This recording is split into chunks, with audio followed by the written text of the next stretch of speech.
Avant de créer un site fonctionnel et en ligne, on ne passe pas simplement d'une simple idée de site internet à un site web complet comme celui-ci. Il y a différentes étapes par lesquelles on doit passer avant de créer le site. Et l'une de ces étapes qui est très importante, c'est le wireframe. Je vais vous montrer dans cette vidéo qu'est-ce que c'est qu'un wireframe, pourquoi c'est important d'en créer un pour son site internet, quel outil est-ce qu'on utilise chez Palm Square et à quel moment ça intervient dans le projet. Alors un wireframe, c'est simplement le squelette d'un site internet. Avant de penser au design, il faut qu'on pense à la structure. C'est comme quand vous allez créer une maison, vous n'allez pas tout de suite penser à la couleur de la maison, mais vous allez penser au plan de la maison. Comment est-ce que les pièces vont être agencées, comment les fondations vont être créées avant la suite. Et c'est pareil pour un site internet. On va venir créer un wireframe avant de venir penser au design, aux couleurs, aux typographies et aux images. Nous, chez Palm Square, on utilise un outil que vous pouvez utiliser aussi gratuitement de votre côté qui s'appelle Figma. Honnêtement, si jamais vous n'avez pas forcément énormément de temps pour créer votre site internet, ne vous embêtez pas à prendre en main l'outil Figma. C'est quelque chose en plus à apprendre.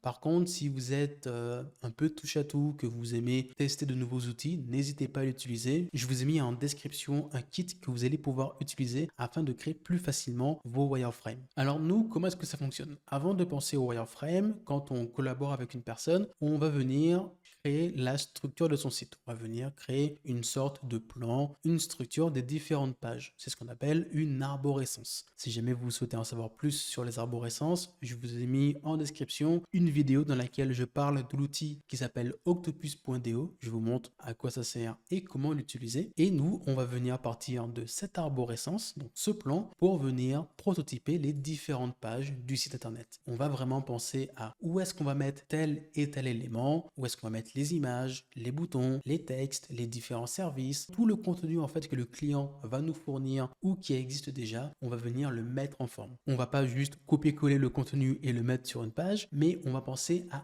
énormément de choses et principalement le parcours utilisateur sur les différentes pages afin de penser principalement conversion. On va à la fois prototyper la version PC de chacune des pages, en tout cas les pages les plus importantes, et on va aussi penser à faire la version téléphone. Bon, là, elle n'est pas très optimisée, mais pourquoi? Parce que aujourd'hui, on n'est pas simplement là pour venir créer un site internet et vite fait l'adapter sur téléphone, mais vraiment pour penser au site web à la fois sur téléphone et sur PC afin que les deux versions soient les plus optimisées possibles. Comment est-ce que ça fonctionne? Nous, on va avoir une librairie qui va ressembler à celle-ci, qui nous permet de créer plus facilement nos différentes pages. On va venir prendre la structure du client, on va suivre des logiques de parcours utilisateur, on va venir créer un prototype sur PC, on va venir récupérer les différentes sections qui sont déjà pré-créées. Bon, là, c'est pas exactement le modèle qu'on utilise, mais il se rapproche assez fortement. Et si jamais vous souhaitez utiliser ce modèle-là directement sur Figma, je vous ai mis le lien juste en dessous de la vidéo. Et enfin, on va bien simplement drag and drop les éléments en suivant bien évidemment une certaine logique afin de venir construire au fur et à mesure la page de notre client. Bon, là, j'ai construit assez rapidement, mais une version un peu plus travaillée ressemblerait à ça. On fait ça sur la version PC, sur la version téléphone, et une fois que ça c'est validé, que la structure, la logique est nickel, là on peut passer à l'étape numéro 2, c'est le design, le maquettage.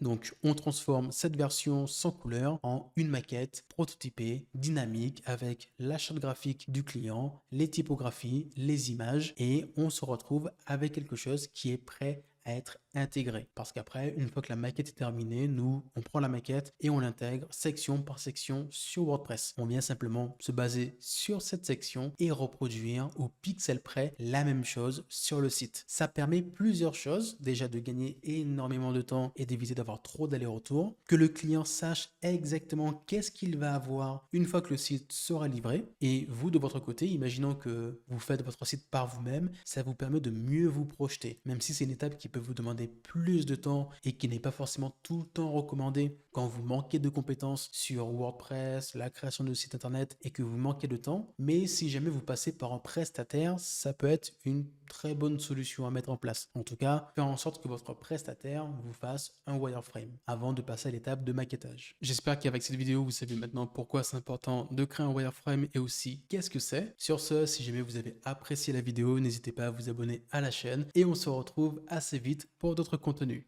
Ciao!